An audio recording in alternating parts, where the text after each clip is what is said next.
Hello students, मैं JP Agnihotri. आज आपकी क्लास 12 का ऑर्गेनिक पार्ट यानी ऑर्गेनिक केमिस्ट्री बताने जा रहा हूं, जिसमें आपने ऑर्गेनिक शब्द जो है वो कहां से लिए गए।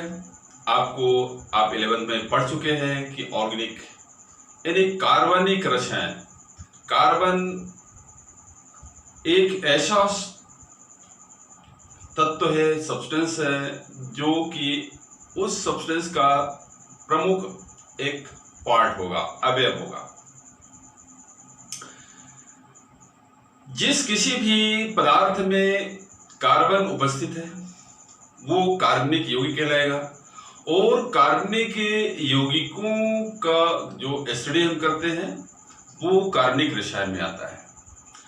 यहां पर आपको पहले से मालूम है कि कार्बनिक रसायन को एक रसायन शास्त्र की अलग शाखा में क्यों हम स्टडी करते हैं, अध्ययन करते हैं। आप ये तो जानते हैं कि अब तक लगभग 118 या इससे भी ज्यादा एलिमेंट्स डिस्कवर हो चुके हैं, खोजे जा चुके हैं। इन 118 यदि हम मान लें तो 118 तत्वों में से एक अकेला कार्बन ऐसा एलिमेंट्स है, ऐसा तत्व है जो कि एक स्पेशल स्ट्रक्चर रखता है, स्पेशल प्रॉपर्टीज रखता है, जिसके कारण अब तक कार्बन, अकेला कार्बन, ध्यान रखें 118 में से एक अकेला कार्बन अब तक लगभग 10 लाख या इससे अधिक कंपाउंड्स बना चुका है। जबकि यदि कार्बन को छोड़ें और हम मान लें कि 118 एलिमेंट्स हैं, तो उसमें से 117 एलिमेंट्स आपस में ही action and reaction, after two action and reaction के फलस्वरूप लगभग 7600 मतलब लगभग 7600 या इसके आसपास ही कंपाउंड्स बना चुके हैं या बन चुके हैं। तो आप सोच सकते हैं कि कार्बन में कौन से ऐसे स्पेशलाइजेशन है, कौन सी ऐसी विशिष्टताएं हैं जिसके कारण ये इतने अधिक कंपाउंड्स बना चुका है, और इसलिए हमें इसका अलग से एक ब्रांच ही, और केमिस्ट्री की एक ब्रांच के अंदर हमें इसका स्टडी करना होता है, अध्ययन करना होता है। आपको इसके जो महत्वपूर्ण पॉइंट हैं, गुण हैं, उसमें आपको मालूम है कि इसकी सबसे बड़ी जो विशेषता है, स्पेशलिटी है, वो है इसकी चतुःसहसंयोजकता। मतलब ये चतुःसहसंयोजी है। दूसरा, इसमें चैन बनाने की, चैन फॉर्मेशन की एक कैपेसिटी है, मतलब ये लंबी से लंबी श्रृंखला बना सकता है। तीसरी चीज, इसकी जो चारों बैलेंसेज हैं, चारों संयोजकताएं हैं, यदि अदर कोई भी एलिमेंट्स इससे सहयोग नहीं करता है, ऐड नहीं करता है या रिएक्शन नहीं करता है, तो ये स्वयं ही अपनी बैलेंस ही कार्बन परमाणु द्वारा ही संतृप्त कर लेता है। इस तरह से इसमें बहुत सारी विशेषताएं हैं। इसमें एक और चौथी भी विशेषता है कि एक्स्ट्रा एटम न मिलने के कारण ये डबल बॉन्ड मतलब द्विअवंत या ट्रिपल बॉन्ड भी कार्बन कार्बन परमाणु के मध्य बनाने की एक विशिष्ट क्षमता रखता है। मीन्स इसको आपने पढ़ा है, मतलब ये कार्बन मल्टीपल बॉन्ड फॉर्मेट कर सकता है, बना सकता है। तो इसमें चूंकि आप 11th में ये सारी चीजें जान चुके हैं, इसलिए ज्यादा डिटेल न जाते हुए हम आपको जो आपके कोर्स में है ऑर्गेनिक में हेलो एल्केन्स या हेलो एरेन्स, इसके बारे में हम चर्चा करेंगे। तो यहां पर हम ले रहे हैं हेलो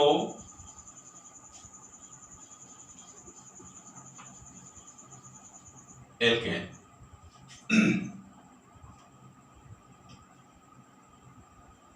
हेलो एल्केन्स और हेलो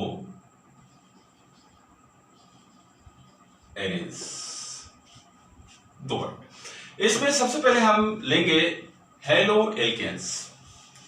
अब यहां पर आपको यह मालूम है कि एल्केन्स क्या है। एल्केन्स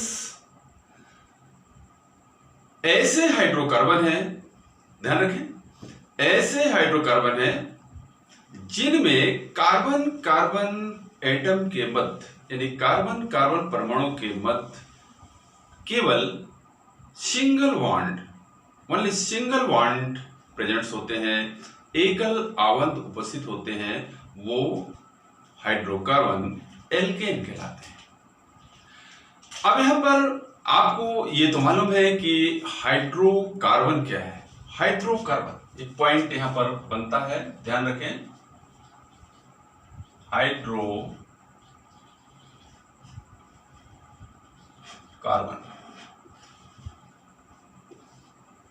हाइड्रोकार्बन क्या है? हाइड्रोकार्बन जैसा कि आपको नाम से ही मालूम हो रहा है कि हाइड्रोजन और कार्बन, ओनली केवल हाइड्रोजन और कार्बन से मिलकर बना हुआ कंपाउंड्स यौगिक हाइड्रोकार्बन कहलाता है। अब यहां पर आप हाइड्रोकार्बन में आपको मालूम है कि ये हाइड्रोकार्बन की 3 श्रेणियां हैं। हाइड्रोकार्बन की 3 श्रेणियां हैं। फर्स्ट है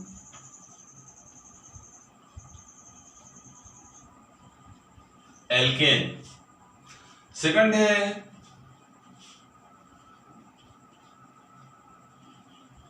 एल्कीन और थर्ड है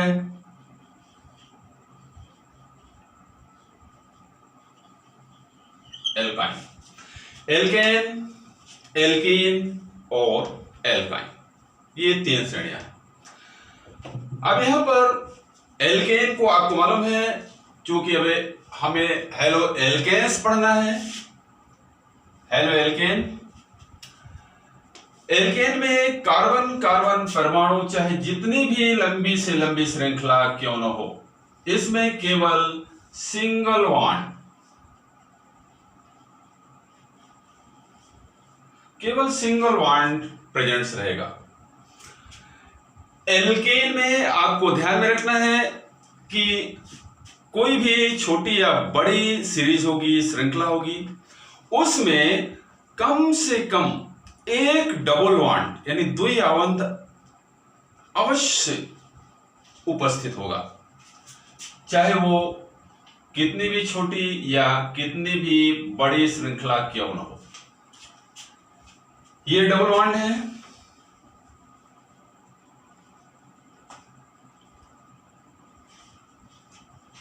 double bond.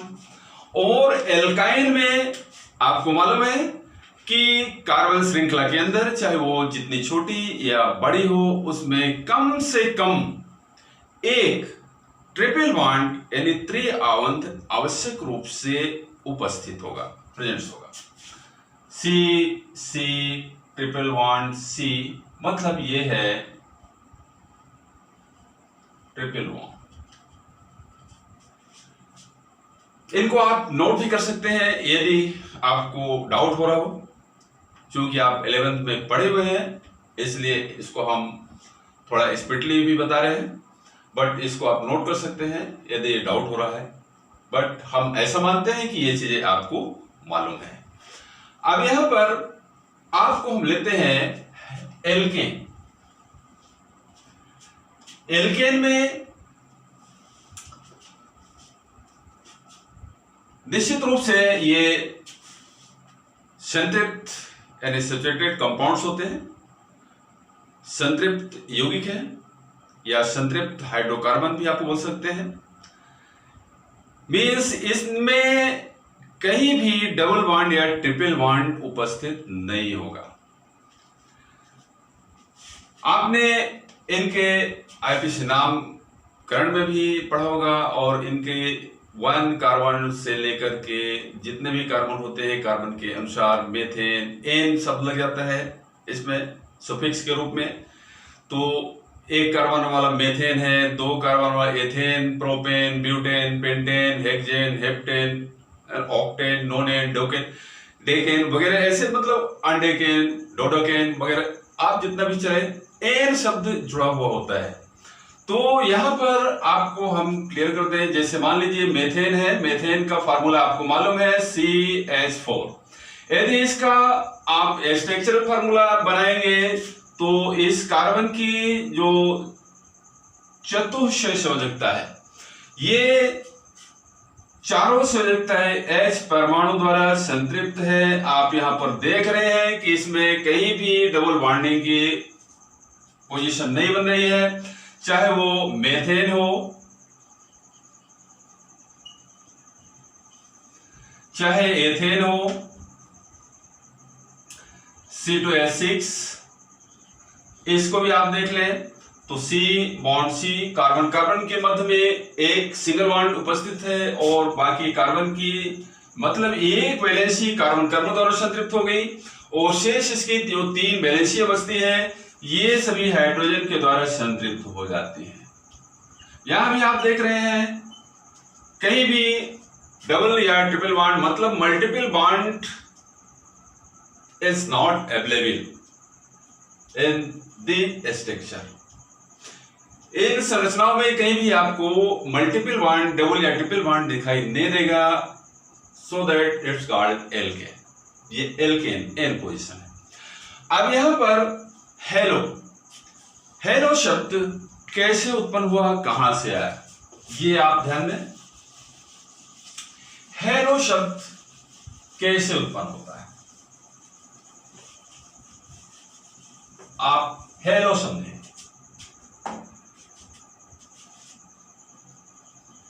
Hello, hello means है हेलोजन। Hello means halogen. हेलस का हेलो एक हेलस शब्द से लिया गया शब्द है। हेलस मतलब होता है लवण बनाने वाला कोई भी एलिमेंट्स, मतलब ऐसे एलिमेंट्स जिनके द्वारा लवण प्राप्त होते हैं, सॉल्ट प्राप्त होते हैं, वो हेलोजन कहलाते हैं। हेलोजीनस मतलब हेलो यानी लवण, जीनस मतलब बनाने वाला। तो यहां पर हेलोजन आप 11th में पीरियोडिक टेबल भी पढ़े होंगे। पीरियोडिक टेबल में जो 17वां ग्रुप है यानी 7th A ग्रुप या 17वां ग्रुप, तो 17th ग्रुप में आपने देखा होगा इसमें फ्लोरीन, क्लोरीन, ब्रोमीन, आयोडीन और एस्टानिन या इसको एस्टाटिन भी आप बोल सकते हैं, ये सभी सामूहिक रूप से हेलोजन कहलाते हैं इनमें। क्योंकि यहां पर आपको कभी कभी क्वेश्चन एक आध दो बार आया भी है कि कौन सा हेलोजन रेडियो एक्टिव है, तो आपको ध्यान रखना है एस्टाटिन या एस्टाटिन, ये है, इसको नोट भी कर ले, रेडियो एक्टिव हेलोजन एस्टानिन, इसको 80 से शो करते हैं। यहां पर आप फ्लोरीन, क्लोरीन, ब्रोमीन और आयोडीन सामूहिक रूप से F को भी यहां पर ध्यान रखें, ये बहुत ही एक्टिव है, बहुत ही सक्रिय है और इसमें F बॉन्ड को तोड़ने के लिए, डिफ्यूजन के लिए अत्यधिक एनर्जी की जरूरत पड़ती है। ये स्वयं में ही आपस में F2 पोजीशन पे बना रहता है और बहुत ही फंक्शनेबल है। अतः इसको भी अभी आप इसको नेगलेक्ट किए हुए हैं, अलग रख दें, इसकी क्रिया स्पेशल है, अलग है। अब यहां पर क्लोरीन, ब्रोमीन और आयोडीन, मोस्टली इन तीनों को ही हम हेलोजन की श्रेणी में लेते हैं।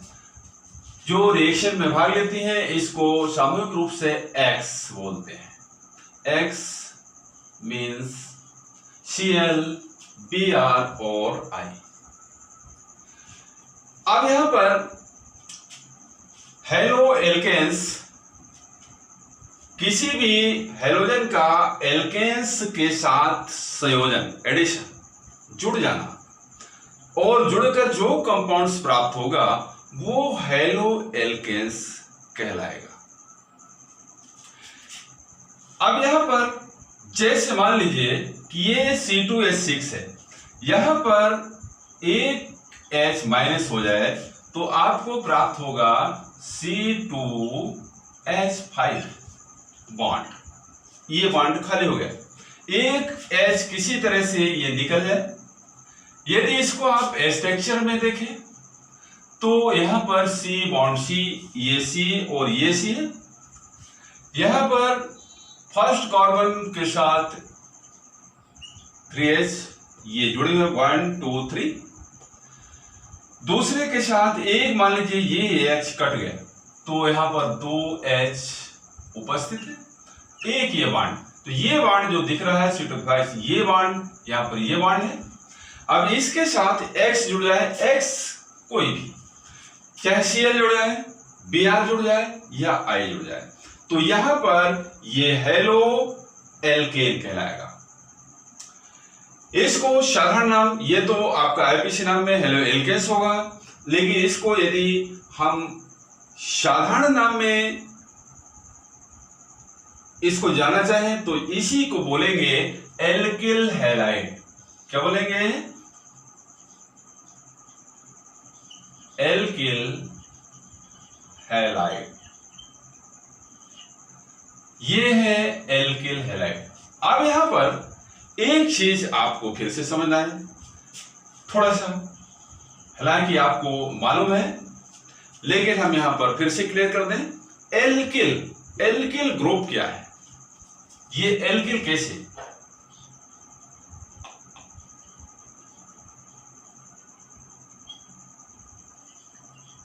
एल्किल ग्रुप क्या होता है आपको थोड़ा सा हम बता दें। देखिए यहां पर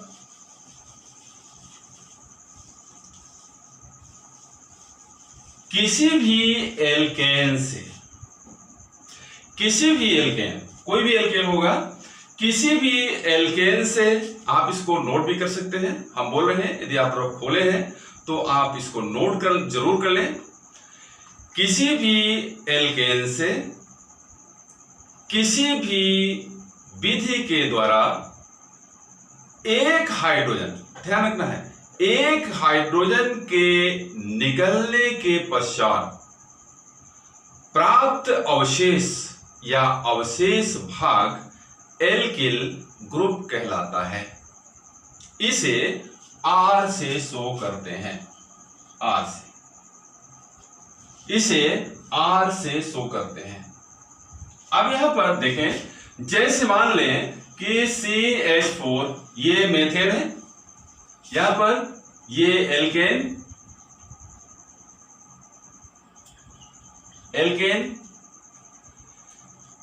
मीन्स मेथेन है, यहां पर एक H माइनस हो गया, बचा CH3 बॉन्ड, एक बॉन्ड। आपको पता है एक बॉन्ड कैसे बचता है, CH3 बॉन्ड। तो यहां पर मेथेन है, ये एल्केन है, तो इसको आप बोलेंगे एल्किल। ये ग्रुप है, क्या है? ग्रुप है, एल्किल ग्रुप। मतलब मेथेन से उसी के नाम के अनुसार जो भी एल्केन होगा उसी के नाम के आगे इल शब्द जुड़ जाएगा, तो यहां पर मेथिल ग्रुप हो जाएगा। इस तरह से ये एल्किल ग्रुप, और इसे हम सामूहिक रूप से R से शो करते हैं। अब यहां पर आप बताएं कि यदि एथेन होता, यानी एल्केन में एथेन ले लें तो यहां पर एथिल हो जाएगा, प्रोपेन ले लें प्रोपिल हो जाएगा, ब्यूटेन ले लें ब्यूटिल हो जाएगा। इस तरह से जो भी एल्केन हम लेंगे उसी में से एक H निकलने के पश्चात अगला जो शेष भाग बचेगा वो एल्किल ग्रुप कहलाता है। अब यहां पर आपको हम एक सीरीज से और भी थोड़ा सा इसको क्लियर कर दें। यहां पर अब यहां पर हम आज आपको एक चीज इसमें, चूंकि हेलो एल्केन्स का आपको इंट्रोडक्शन बताना जरूरी था, तो यहां पर एक चीज जरूर आप क्लियर कर लें कि जो एल्कीन या एल्काइंस, चूंकि ये सीरीज है, श्रेणियां हैं, और जो इन कोई भी सीरीज होगी, किसी भी सीरीज में से एक हाइड्रोजन यदि लेस कर दिया जाए, ध्यान रखना है, किसी भी सीरीज जो होगी उससे एक हाइड्रोजन किसी भी विधि द्वारा लेस कर दिया जाए या हो जाए, तो अगला जो प्राप्त होगा वो ग्रुप होता है। सीरीज से ग्रुप। इस तरह से जैसे मान लीजिए हम आपको एक टेबल बना रहे हैं, यहां पर मान लीजिए कि C2H6 है, ठीक है। यहां पर C2H6 ये एक एल्केन श्रेणी है, ये है एल्केन सीरीज। यहां पर एल्केन श्रेणी हो गई। अब यहां मतलब ये एथेन है, एथेन इसका नाम है। इसमें से, इस सीरीज से, इस श्रेणी से एक H किसी भी विधि द्वारा यदि निकाल दिया गया, अब क्या बचेगा? C2H6 से एक H निकल गया, C2H5 बॉन्ड। इसको आप नोट भी करते चले, ज्यादा अच्छा रहेगा। C2H5 हमने बताया था किसी भी सीरीज से, अभी आपको मैंने बताया कि एल्केन से यदि किसी भी विधि द्वारा एक H निकाल दिया जाए तो अवशेष भाग एल्किल ग्रुप होता है, वो भाग एल्किल कहलाएगा। जैसे यहां पर एथेन से एथिल प्राप्त हो गया, तो अब यहां पर ये तो सीरीज है, ये श्रेणी है। अब यहां पर ये क्या हो जाएगा? Alkyl group. तो सीरीज से ग्रुप, सीरीज से ग्रुप। अब यहां पर ध्यान दें, ये ग्रुप हो गया एल्किल ग्रुप, मतलब एथेन से ये एथिल, एथिल ग्रुप हो गया। अब यदि यहां से एक H हम और भी निकाल दें, -1H, एक H निकाल दें, C2H5 है। अब यहां पर क्या बचेगा? C2H4, C2H4। ये C2H4 क्या हुआ? फिर से एक श्रेणी प्राप्त हो गई, एल्किल से एक H निकाला हमने, ये आपको फिर से सीरीज प्राप्त हो गई। ये एल्किल से एल्कीन, एल्केन से एल्किल, एल्किल से एल्कीन, ये भी सीरीज है। अब यहां पर एथेन था, एथेन से एथिल, एथिल से एथीन,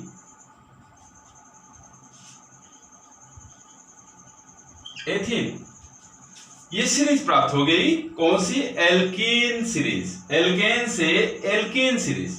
मतलब एल्कीन में आपको मालूम है डबल बॉन्ड होता है, जैसे C2H4 को आप देख लें तो C double bond C H H H H। अब इससे एक H निकल जाए, -1H यदि कर दिया जाए तो C2H3 बॉन्ड, C2-1-1-1 H3 ये निकल जाएगा, तो C2H3 बॉन्ड। अब इसका क्या नाम होगा? चूंकि हमने कहा कि हर सीरीज में, कोई भी सीरीज हो, एक H निकाल दो तो अगला जो पार्ट प्राप्त होगा H निकलने के पश्चात जो शेष भाग बचेगा तो वो क्या कहलाएगा? ग्रुप कहलाएगा। अब यहां पर चूंकि जिस तरह से एल्केन से, यहां पर ध्यान रखें, एल्केन से एल्किल ग्रुप बन रहा है, उसी तरह से एल्कीन से एल्किनिल ग्रुप बनेगा। यहां पर ये एल्किनिल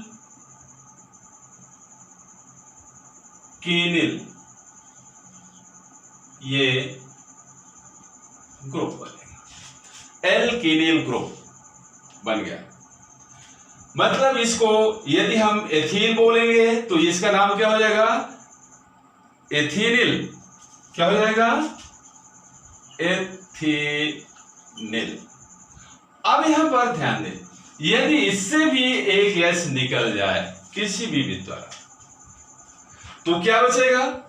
यहां से एक एच और निकाल दिया गया,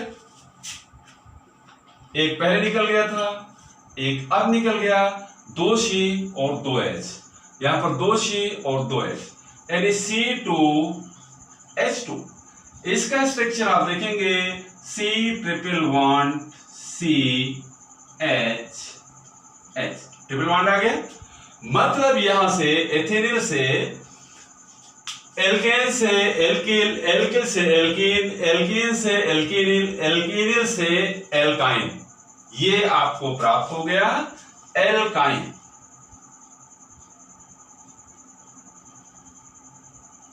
एल्काइन ये श्रेणी है, सीरीज है। एल्काइन मतलब यदि यहां पर हमने एथेन लिया था, एथेन से एथिल हुआ, एथिल से एथीन हुआ, ये सीरीज ग्रुप, सीरीज ग्रुप, ये सीरीज, और इसके आगे यदि यहां से, अब इसका नाम क्या हो जाएगा? Ethane, ethyl, ethene, ethynyl, ethyne,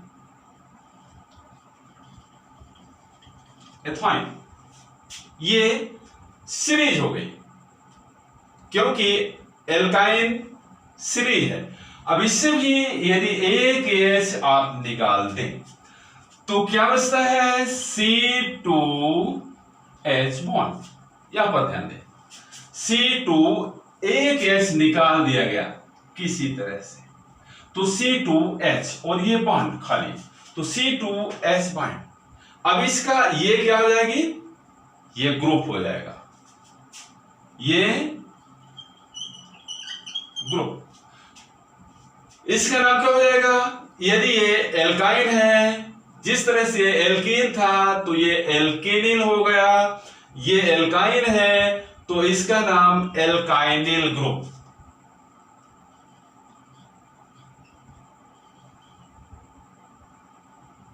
एल्काइनिल ये ग्रुप, मतलब इसका नाम अब एथाइन है तो ये एथाइनिल हो जाएगा।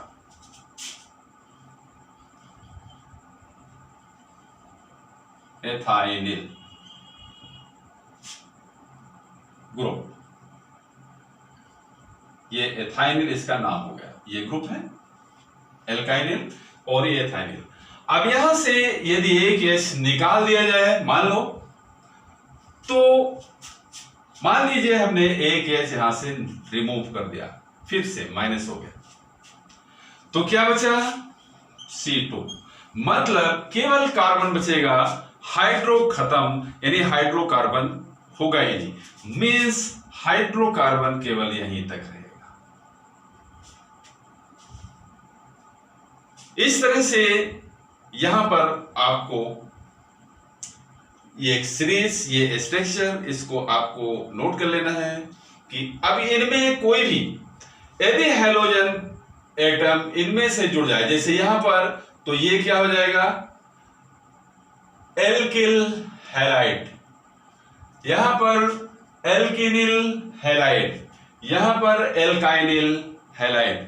इसीलिए जो हेलो एल्केन्स, हेलो एल्कीन्स और हेलो एल्काइंस होते हैं, इस तरह से आज आपको हेलो एल्केन्स के इंट्रोडक्शन के बारे में काफ़ी कुछ मालूम हो गया है। अब हम जो नेक्स्ट पार्ट आपको बताएंगे नेक्स्ट वीडियो में, आपको हेलो एल्केन्स के नॉमेनक्लेचर और आइसोमेरिज्म बताएंगे। आज के लिए इतना ही।